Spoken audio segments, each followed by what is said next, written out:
My name is John Stewart. I'm Executive Director of FIU's Miami Beach Urban Studios, and I'm delighted to be here on a Monday night, as we've been now since March 30th, for Zen and the Art of, this would be Zen and the Art of Writing in America. And tonight I'm delighted that we have Brian Turner in a conversation with Pablo Cartaya. Pablo's been managing a series of conversations that have been amazing and inspiring, and I'm sure tonight will be no different. And I'm delighted that I'm here also with Deborah Briggs, who is a partner in crime on this with me from the Betsy Hotel, which in the real world is very close by, and in the Zoom world turns out to be even closer by. Exactly. So Deborah, take it away. It's always great to see you on these Monday nights, and love being here with you. Yeah, welcome everyone. I'm delighted to actually see everyone on my screen. That's the power of Zoom. So I am Deborah Briggs, and I'm the Vice President for the Arts Program at the Betsy Hotel. And we're really pleased, as John said, to welcome you guys once again. We've been developing this virtual community of arts lovers and appreciators for about 16 weeks now, and we have more than 1,000 households now that have joined us, and some for you folks that are coming every time. We really appreciate it, and we appreciate the information you're sharing with us about ways to make this even better. So tonight, it's a pleasure to welcome Pablo Cartaya again, and as those of you who have joined us before know, he's very special to us at the Betsy, because he's been working with us for 6 or 8 years on our literary programs and in all genres. And it was so kind and sweet of him to agree to come back and do this during these times when getting together and talking about things that matter is so important, getting our minds off some of the struggles we're all facing in the real world, as they say. And so before I introduce Brian and read his bio for you, I just wanted to thank some of our community partners, because they've really been instrumental in helping us to build such a robust community around the world who joins us. And that includes the City of Miami Beach. Proud to say FIU MBUS is a pillar organization in Miami Beach, and I've been a board member there for a number of years. That's how John and I know and have worked together for so long. And the Betsy Community Fund, which is the philanthropic affiliate of the Betsy, which is helping us to fund our closed captioning tonight. And John will share a little bit more about that before we get to our deep conversation. And I wanted to thank the Arts and Business Council Miami, who has been sending out flyers and letting everyone know what we're doing as well. And of course, there are others I failed to mention. And please know that we appreciate your support as well. So real quickly, so Brian Turner is really special to us at the Betsy. He's a 3-time visitor to our Writers' Room, which is our Artist in Residence program at the Betsy. And we met him when he was an artist in residence visiting with his late wife, Elise Kuznets, who was a wonderful, beautiful poet, who was a guest reader in our Jewish American and Holocaust Literature Conference one year. And so he's become a friend to the Betsy, and we know him as a soldier poet first. That's not all he is, and you'll hear when I read his bio, but Brian's a rare person who's traveled so many pathways in his life and shares poetry to tell us where he's been and where he's going. So let me tell you a little bit more factual about him. He has an MFA from the University of Oregon, and he's lived abroad in South Korea for a year before serving for 7 years in the U.S. Army.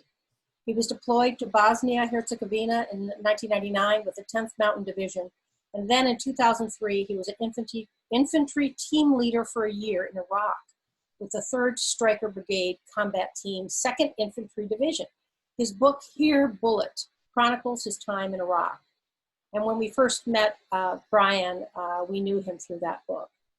He's been featured on National Public Radio, the NewsHour with Jim Blair, the BBC. He's received an NEA Literature Fellowship, a Lannan Foundation Fellowship, and he's taught at Fresno City College and leads the MFA program at Sierra Nevada University in Tahoe, where Pablo Cartaya also teaches. He was featured in an Academy Award nominated film, Operation Homecoming. It's a unique documentary that explores the firsthand accounts of American service members through their own words. He's the recipient of a Guggenheim Fellowship, and his poems have been translated into Arabic, Chinese, Dutch, French, German, Hebrew, Italian, Polish, Serbo-Croatian, Spanish, Swedish, and more.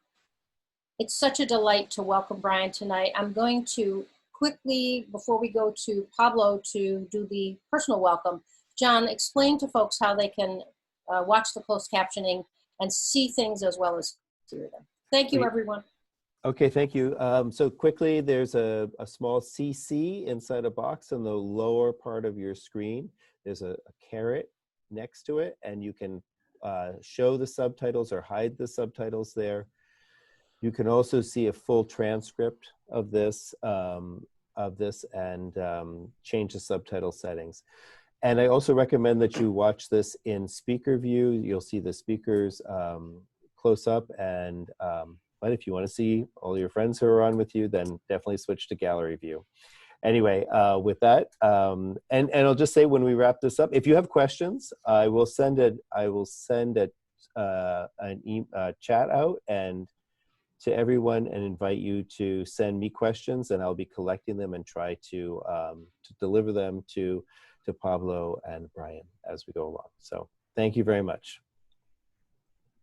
Well, thank you so much for the intros and for the welcomes and the and for Deb for reading that beautiful bio of Brian's. We've been doing this now for a month, and I definitely don't feel like a broken record saying that I love this partnership. I love the idea that we can, in these unprecedented times, we can come together as a community, as a family, as a culture, even if it is under the auspices of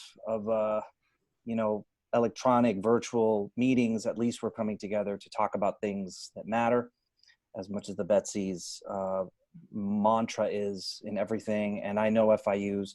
And so I just love the partnership, and I love being part of the family and part of the community.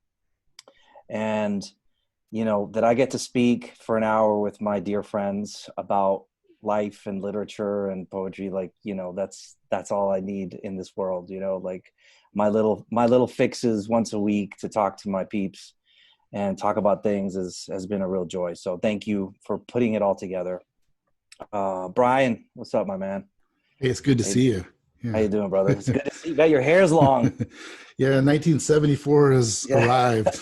I see that your beard is nice and puffy. I don't know what the deal is with this white lightning on the bottom and just brown hair up on top. It's not a planned thing, You're like Mr. Fantastic, like the grades, It's been wild, huh? We've texted a couple of times, and you're just one of those people that you check in on your people.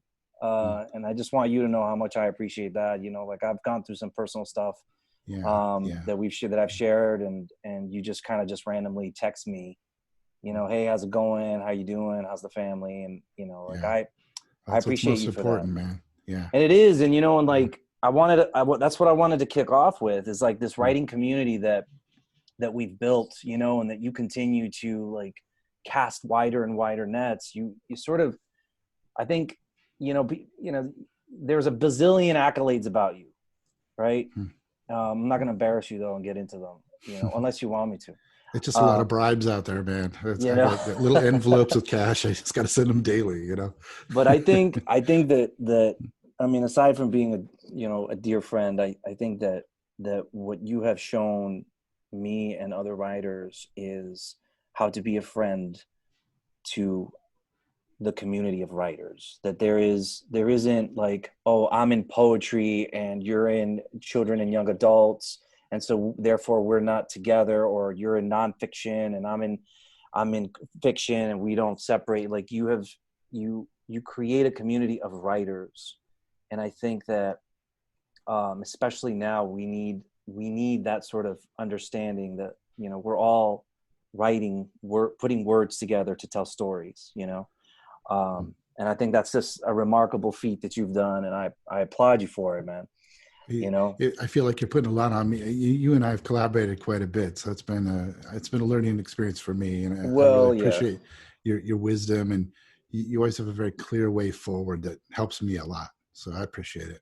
Well, we spent a lot of time, when we talked a little while ago, we were like, okay, so what do we want this to look like? And I said, let's make it like if we're in, in those countless hours that we've spent in the living room or and Lake Tahoe, just talking about stuff. And sometimes it gets pretty profound.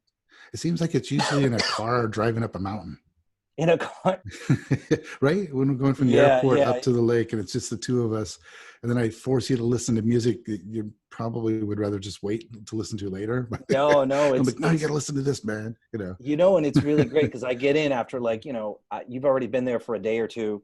Yeah. And this is, for those of you who don't know, it's like the Lake Tahoe. We, Brian he's the director and the creator of the MFA program, the low residency MFA program at Sierra Nevada University.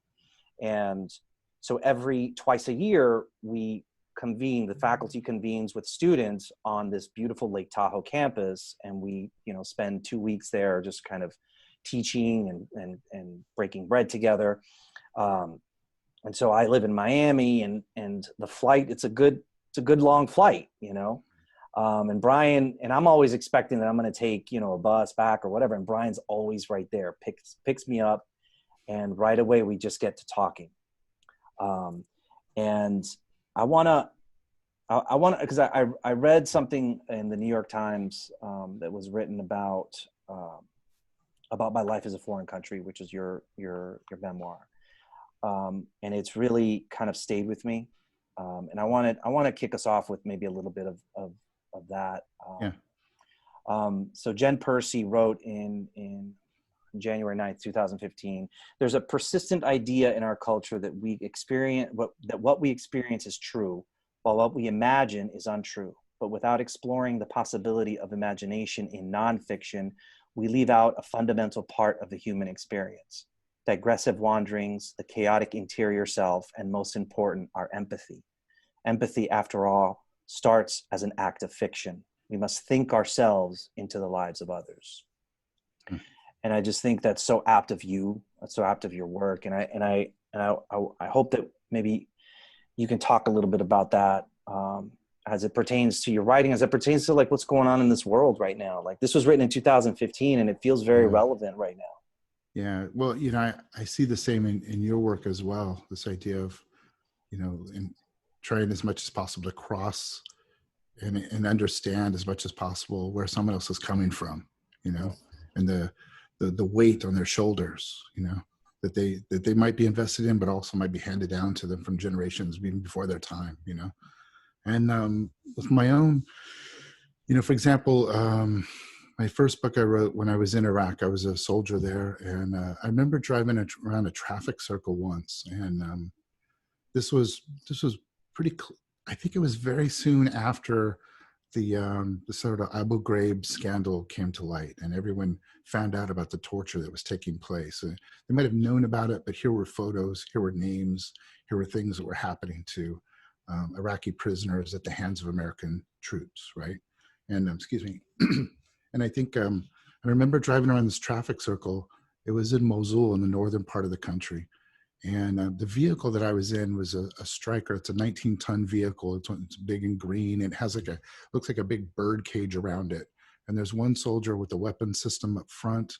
And then in the back, there are usually two soldiers that are sort of what we'd say name tape defilade, which means our name tape on our uniform, we would be about that far out of the vehicle. So it's a tall vehicle. So when it goes through the streets, if you're on a sidewalk, then you might see the helmet or the top of the bird. You wouldn't see them because they're above you, right? So I had black glasses on. I had a helmet. I looked like any other soldier for the most part because we're all dressed identically, And I was looking straight out, but I had my head as if I was looking straight out, but actually my eyes were looking down towards the curb because in the roundabout, sitting on the curb was an old man. He had a long white beard and long hair.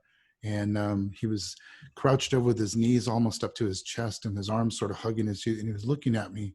And I don't know if he knew that I was looking at him because I was trying to look as if I wasn't, I'm sorry for such a long thing. It's such a quiet, no, that's please. Yeah, it's like this really quiet moment inside the middle of a war that won't get written down, And remember looking at him, and he looked right at me, and he just kind of, I'm not an actor, so I can't do it, but he just kind of,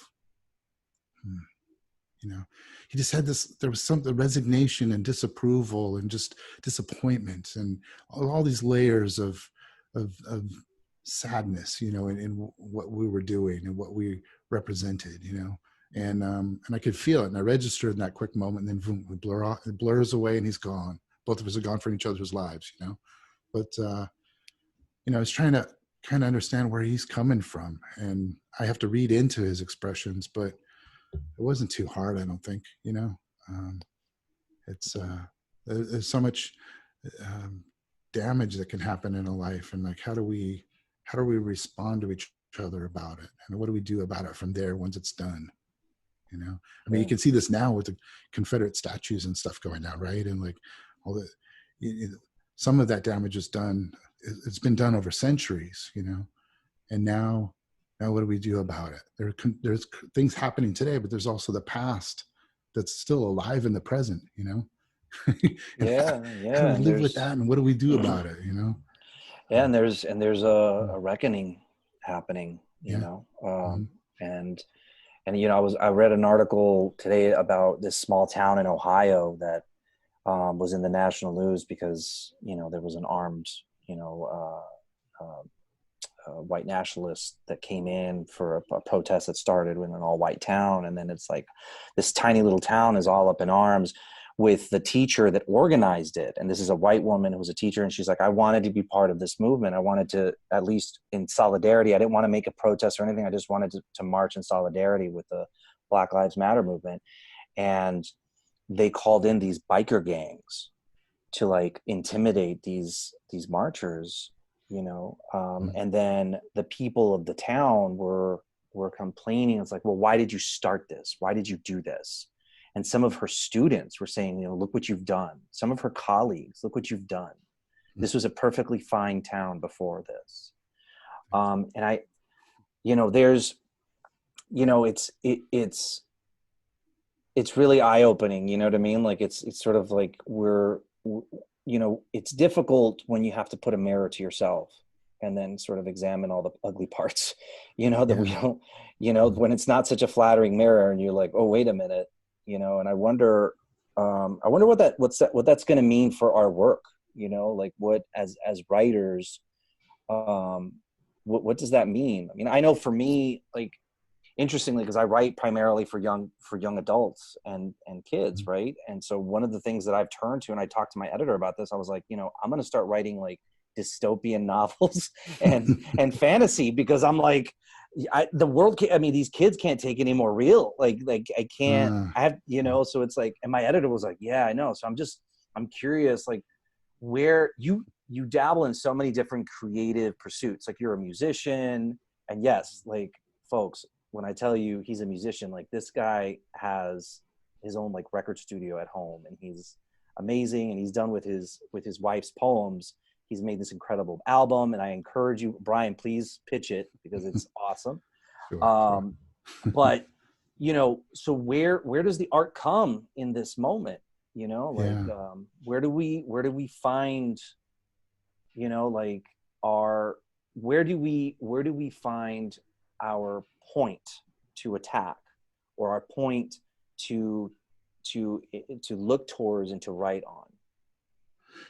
You know, it's hard for me to, because I think about that, like, because we were both part of a community of writers at that college we were talking about before, and so people are, you know, look across a room of writers, and we could do the same here if we could see everybody's faces, I'm sure.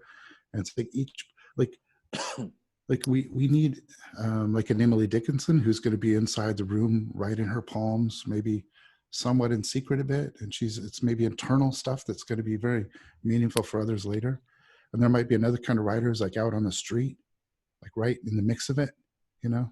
And so, you know, it's hard because we're in this time, it's hard. I don't know. I can't answer the question, but in one sense, as I sort of fumble through it, you know, it seems like we're going to need people who are able to, because we're in a time of identity, and we're trying to figure out who are we as a people, you know? and there's these fractures and rifts, and it seems like two main tribes, but there's all these sub tribes and smaller tribes in different parts of, all these different clusters of communities might be another way of saying it, and then there's a lot of people who just feel adrift and alone, and in that swirling mix of, the coronavirus sort of pushing a lot of people at home, people going out of work, they're losing their jobs, and that's another way of saying they're losing their identity too, right? They get kicked out in the street and they're no longer a person who lives in a house, and now they're struggling to find their way in the world, and how do people look at them, and or they lose their job and they're in between jobs and try to figure out, oh, I'm no longer that, I'm this now.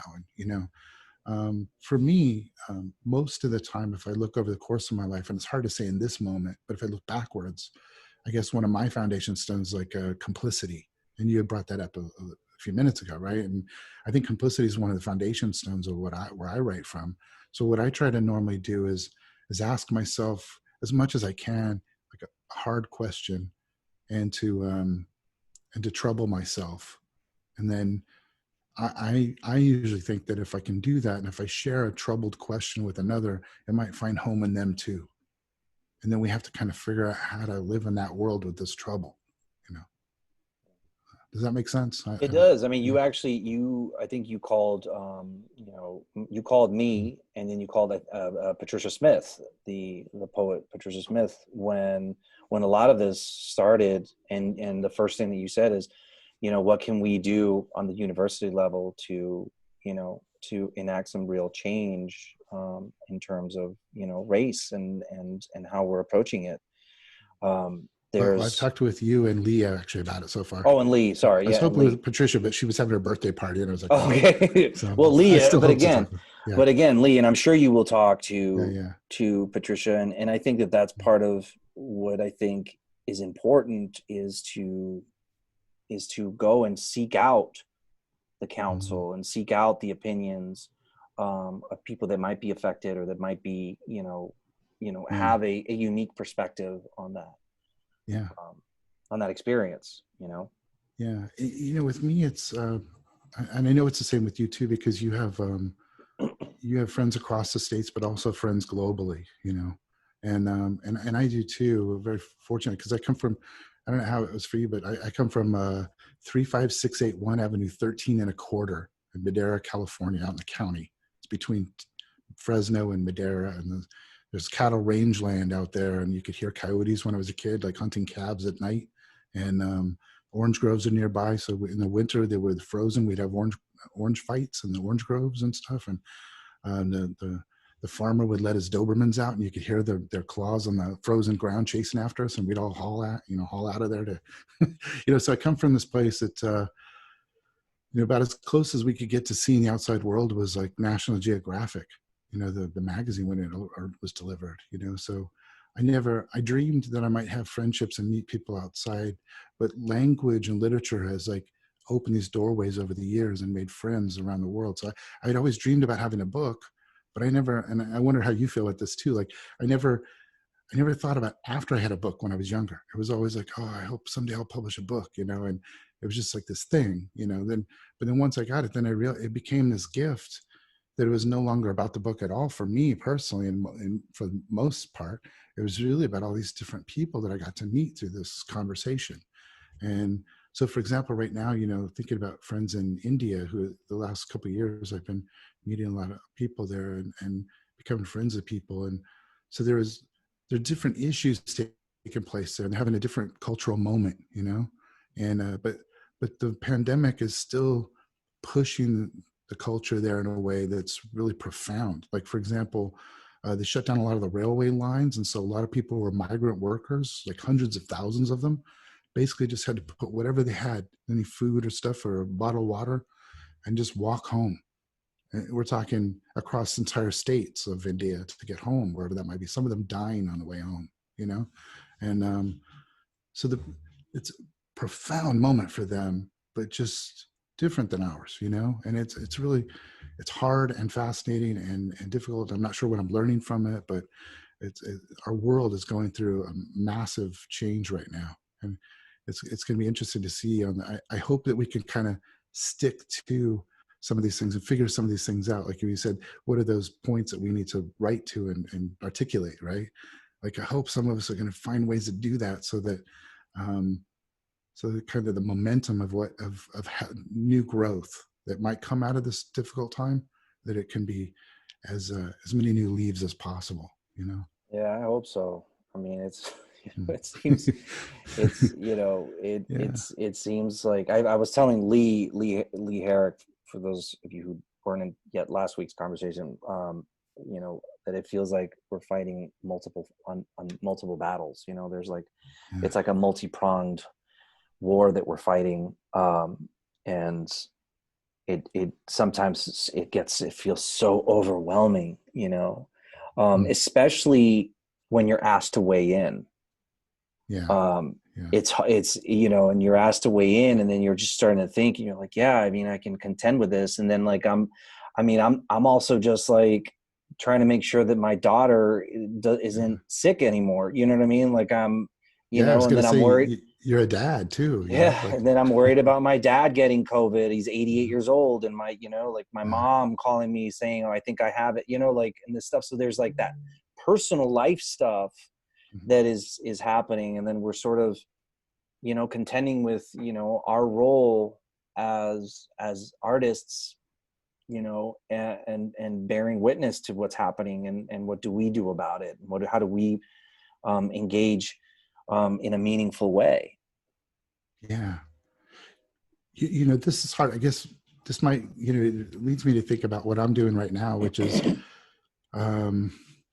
it makes me question whether or not it's valid what I'm doing, in a sense, because it feels a little selfish. And what I'm doing right now is I'm working on 100 short meditations that connect. They're short essays that write about, it's a memoir about kind of a conversation in memoir of me talking with my wife who's passed away, right, with Elise. And but it's also really like, relevant, Brian. That's super relevant.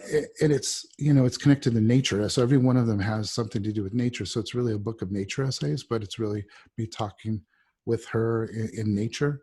And in part because, like, I don't know how to talk with people as much as I felt like I used to be able to, like, I always have a very easy conversation with you, right. But in general, with most people, it's kind of hard to create something that's sustained, and just like you and I just drop right into it. Yeah, most people not. So it's like, that's one of the reasons I go to language, is to try to, I want to be in conversation, but I usually have to be in conversation with the dead, Is the Peace and Brevity, is that part of the memoir?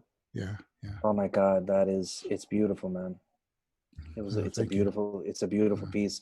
It's a good segue, because I want, if you feel comfortable, I mean, I'd love for you to read something. I'm sure that anybody. Sure. I'm happy to read that if, yeah. Yeah. I mean, I'm glad that was a perfect set. We always kind of just find the right moment. That piece, I'm even thinking about it now, and it's getting me a little bit like it's like getting me goosebumps. Well, I hope I don't destroy it by reading it, but okay. No, I mean, it would be great if, sure. Be awesome. It's called Anna Maria Island. Did you know that the common housefly, like the one circling the room now in a wide counterclockwise circuit, hums in the key of F? It's true. They come in different sizes, of course, but their bodies scale so that the vibrations of their wings correlate to the pitch intervals in F major: F, G, A, B flat, C, D, E, the octave above. Their wings are made for this. I didn't know that back in 2015. There was so much I didn't know. That summer, I didn't know that you had only 1 year left to live. We stood beside each other in the tiny kitchen and prepared a dinner of rice and melted cheese, your favorite, as it reminded you of your childhood, a rare pleasure from that time, and helped to ease the nausea from the row of pills you'd laid out on the table. We told each other that we were living with cancer, that this was possible. The monsoon rains poured from the sky as thunder rolled over the peninsula from the Gulf Coast to the Atlantic seaboard. We'd rented a cottage on our favorite beach with sliding glass doors opening onto a sandy path that wound through ice plant dunes and soon give way to tufts of sea oats, and 50 meters out, the salt of the tide curling into the boom of the surf. I drank from a bottle of coconut rum, and the rum added a sugary sizzle to our lips when we kissed.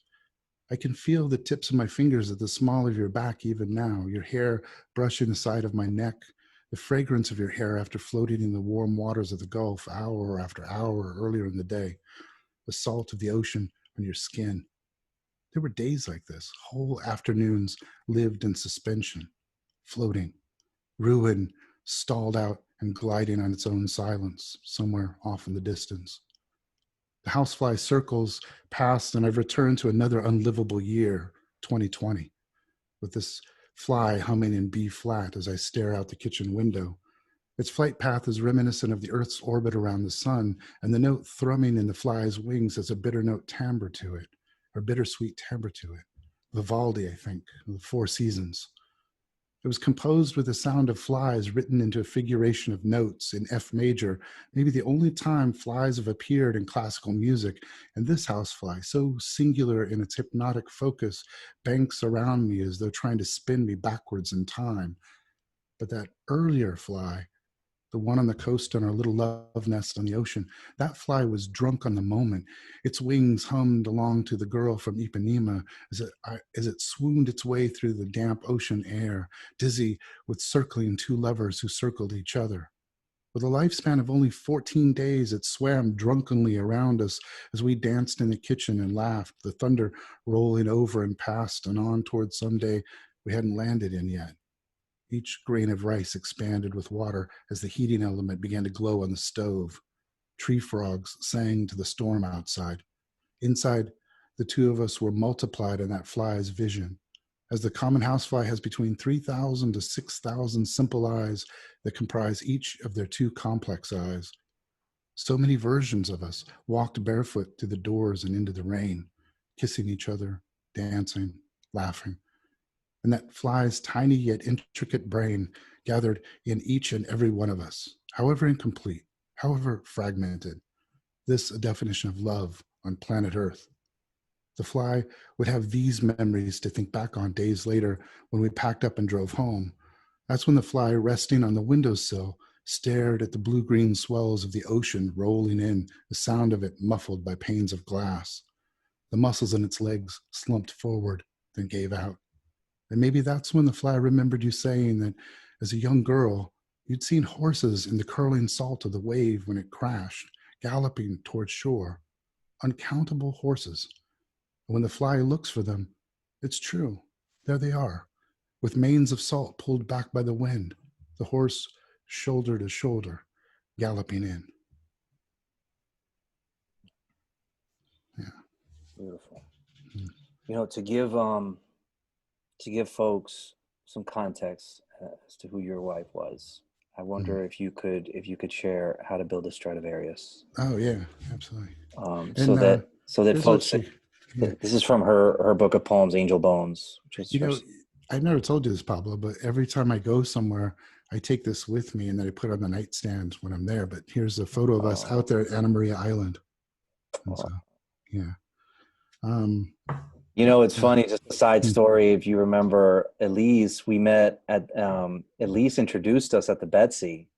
Mm-hmm. Yep. And you remember what she told you, she goes, you need to get Pablo in your program. You need to get Pablo teaching in your program. That's true. He writes for young people. You got to get him in. and we've been together ever since, man. Yeah. Yeah, thanks. It's from Angel Bones, her second book. How to Build a Stradivarius. The masters wrote, to yield the best result, harvest after a cold winter, the wood condensed by ice and storms, in whose gales the highest notes are born. From summits of Balkan maple, red spruce gathered in a valley off the Italian Dolomites, they carved each instrument's alluvial curves. Then came the varnish, one coat of painter's oil, another of plain resin. Only the thinnest of layers to obtain that satin chatoyancy, that liminal reflet. It said Stradivari, playing to the trees, first noticed the straight pines like strings on a vast divine violin absorbing heaven's vibrations. The truth could be found in the song itself, how it was impossible to tell where the wood ceased and the song began, notes pure as a mathematical equation, transposing mountain, valley, mountain again. So for at least cousins. Yeah, it was beautiful. Yeah. Thank you. You know, I think that we're at a good time to maybe take some questions from the Sounds good. audience, and then I'll circle back, and we'll just Sure. we can wrap up. That was beautiful. Thank you for sharing both of those poems. Appreciate it. Thank you. We have a few questions. It's been really amazing. One of them was wondering if you could talk a little bit about the title of your first book, Here Bullet, and how it, I don't know, what it meant to you then, what it could mean to us now. Yeah, well, it's a pretty long story actually, but if I do a short condensed version, which to the person who asked, there are several different parts of the story, but I was in Iraq. The photo, well, it's behind you there, so you can, behind you, John, but in case those people can't see it, there's a photo there. Yes, I can speak loudly, and then my image might come up. Yeah, we were near Balad, which is north of Baghdad. Our unit had done a raid on a small, well, medium-sized village, many homes, and I was part of what might be called the enemy prisoner of war collection area or something. Basically, we had detainees. They weren't. I don't think of them as any enemy prisoners of war, but they were set in a circle. They were sitting down. They had their hands flex cuffed behind their backs. They had sandbags over their heads so that they couldn't see our equipment, and so they couldn't necessarily talk with one another to corroborate their stories, for example. They were in a wide circle. My soldier of mine, Jakowski, was in the middle, and he took a photograph of me standing outside of the circle. The image has been changed because in the original image, there are 3 of the Iraqi prisoners are in the foreground on their knees, facing away from the camera. So the image has the soldier looking at these 3 who have been captured. And my editor was immediately taken by the photograph and wanted it. Now, I was very much against this idea of the subjugation and me as being powerful, one soldier being more powerful than the many. And I thought there were just many questionable things about that photograph that I didn't want to kind of perpetuate, I suppose is a way to put it. And you can see their vehicle tracks. There was a vehicle there behind me. We took that out because at the time, this book came out very early while the war was fairly new at that point, I suppose. Although I would argue that it was just ongoing from the 1991 war. I don't think there are 2 Gulf Wars. There's just one, but for Americans, it feels like 2 because we sent troops over twice, kind of thing. So we took that out because on balance too, there wasn't something on the other side of the photograph, and visually that there's also a little bit of watercolor effect, which I wanted more of, and the publisher wanted less of, to more realism kind of thing. But I think part of it's because of my stance, the way I'm standing there. I'm leaning on my right foot and my left foot is forward, and it kind of looks like a badass, I suppose, which I'm not, and I wasn't. I'd recently had a surgery before I went there, and I probably shouldn't have even been there. I hadn't healed up from it. I still haven't. I get a disability each month for paycheck from the government for it, but I wasn't. I had learned I had a lot of weight, with all the gear and equipment. And I learned to lean back on my right foot as much as possible to take the pressure off of my front foot. And so that became a very natural stance for me. But in the photo with them there, it's kind of a John Wayne looking photograph. And that's not what I wanted to put out in the world. And the poems are very lonely in a lot of ways. And so this image, to me, seems more appropriate. Like this kind of made sense to me. Like I felt kind of alone when I was in Iraq, even though I was with a group of a lot of people. And yeah, so to me, it seemed to speak from the perspective of what was happening in the poems, and also this idea of torture that the sandbags evoke after Abu Ghraib, for example. Like my second book, if I'd chosen it, I think it would have been more appropriate, maybe in that sense, to have prisoners involved. Maybe not that photo, but something like that, because the second book talks about torture more, and that's what the poems are about. So that's a short-winded way of saying actually the longer story. So. We I had hope that's another helpful. question that kind of relates to that. Which came first, the poet or the soldier, the poetry or the war? Oh, the poetry. I wrote. My mom will tell you when I was 7 and she remarried to my dad. That I didn't know what a honeymoon was all about. So I wrote them stories and stuff to take, and cartoons that they could take with them because I thought they'd be bored. And I was like, "Here's stuff so you aren't bored," and they took those stories. So I was already trying to write stories at the time, and I'd always thought that I'd be maybe a novelist when I was a kid. Short stories was what I liked to write, and I think in my teens I started writing poems and lyrics for the band that I ended up being a part of. And I thought the lyrics were practice for helping me in that band. In fact, by the time I got to college, I took a poetry class, hoping that it would help me write better lyrics for the band. And that's the point where they diverged from me very clearly. And I started to see it as its own art form, that they work song lyrics work very differently than the way a poem operates as a creative vehicle, or stanza means room, right? So as these rooms, they work very differently than the way song lyrics work. So yeah, I'd been a machinist, a student, and a wide variety. I was a pickler at one point, which is where you take a weird tool and you bust apart wood pallets and stuff. So I did a wide variety of jobs. I had one job. The worst job injury I had was in a grocery store. I had a can of guava nectar fall from the top shelf and hit me on the head when I was down below. So I was a machinist for many years. I was a soldier after I was a machinist, after I was a student, after I was a pickler, after. So I'd written 7 books before my first book, but thankfully the world didn't want the first 7 because I'm a slow learner too, and I needed time to learn the craft and the trade. And I say it that way. I needed to find my voice. Yeah. Brian, it's such a great thing hearing this. I mean, I know these stories, but it's great to be able to share, because a lot of times it's like, there's Brian Turner, the poet, he wrote here, Here Bullet wrote, The Hurt Locker and and all this stuff. And you're like, well, wait a minute, hold on a second. I've been, I've been at this for a long time, and I was actually writing stories, and I've done a lot of different kinds of jobs, before I can be here in front of you. And I think it adds to your stories, and I love that you were like, I'm trying to write words so that I can write songs for my band, like I was writing, and people love this now when I say this, but I was like, actually, it was kind of selfish.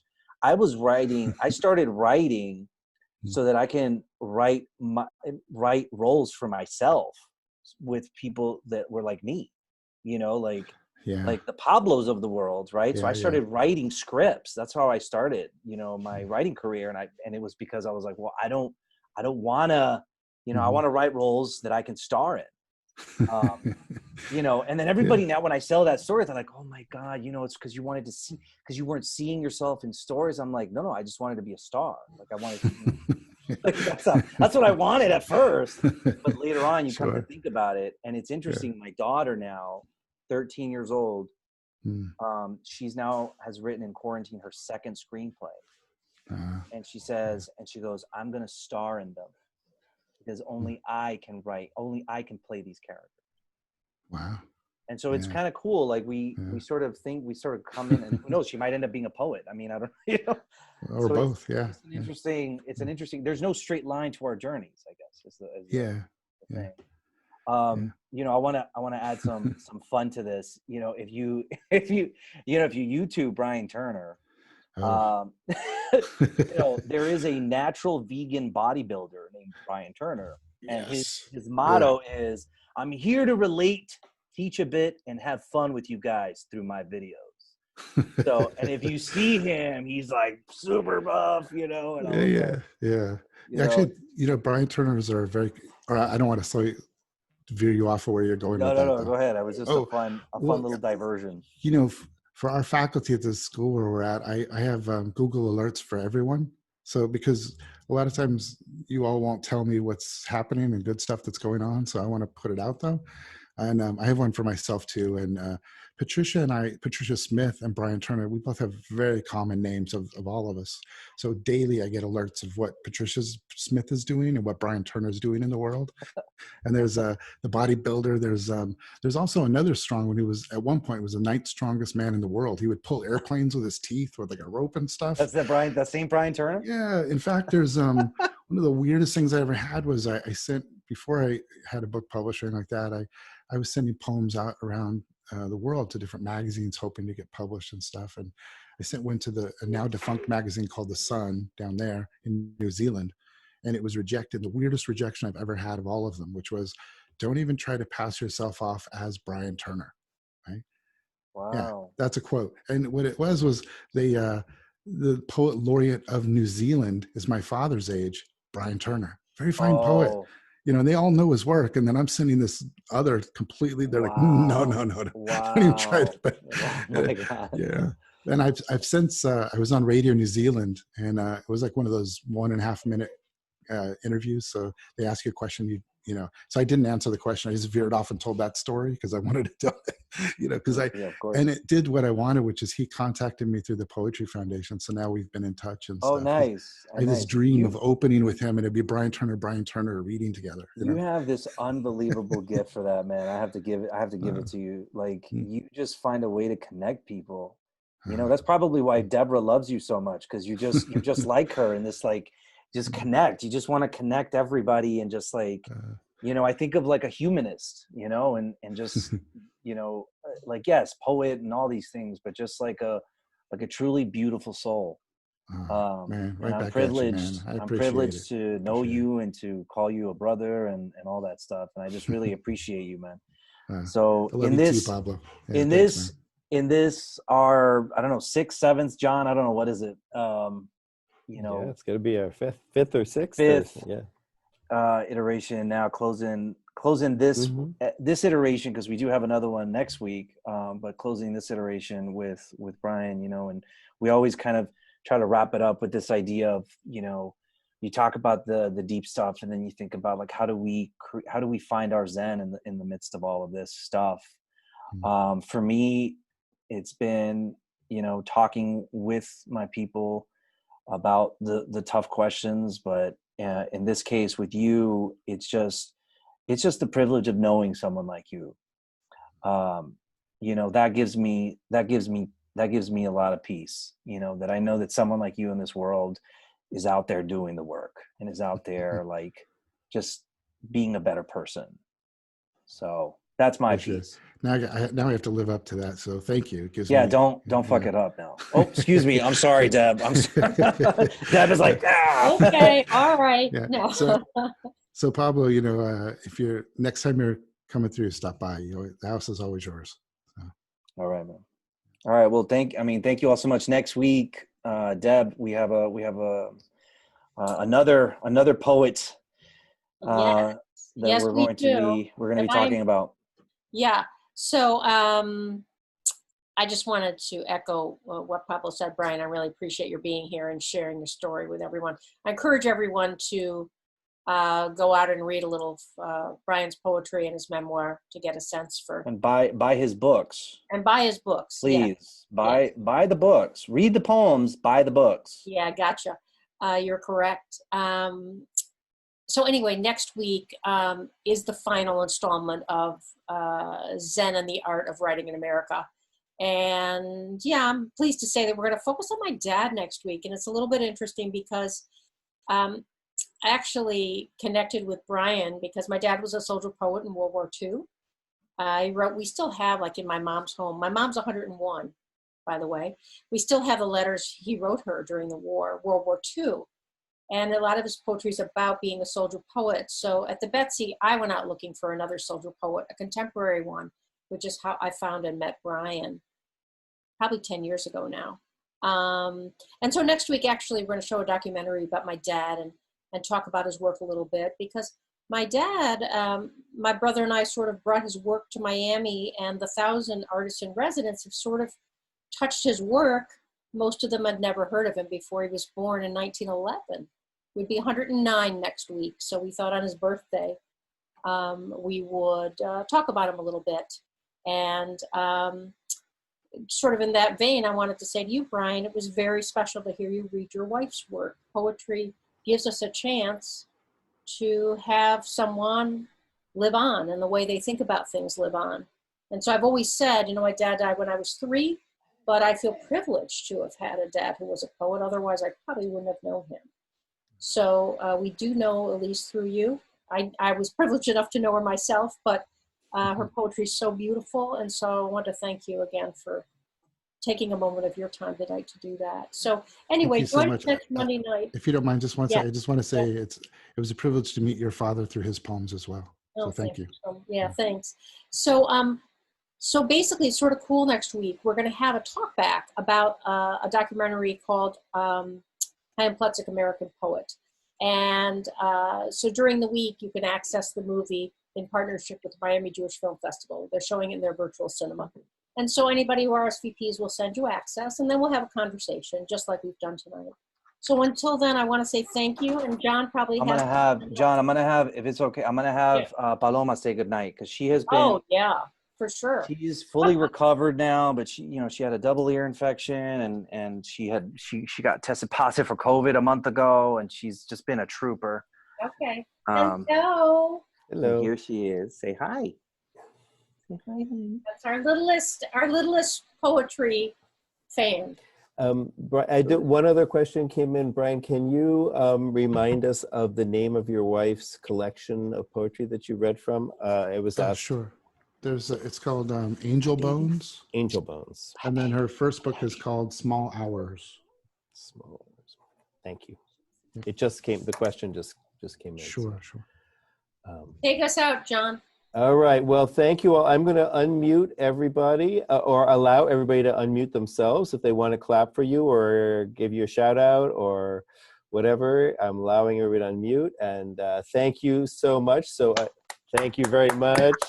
Really appreciate it, Pablo. Really appreciate you, Brian. Great. And just as we say at the Betsy, just keep the conversation going.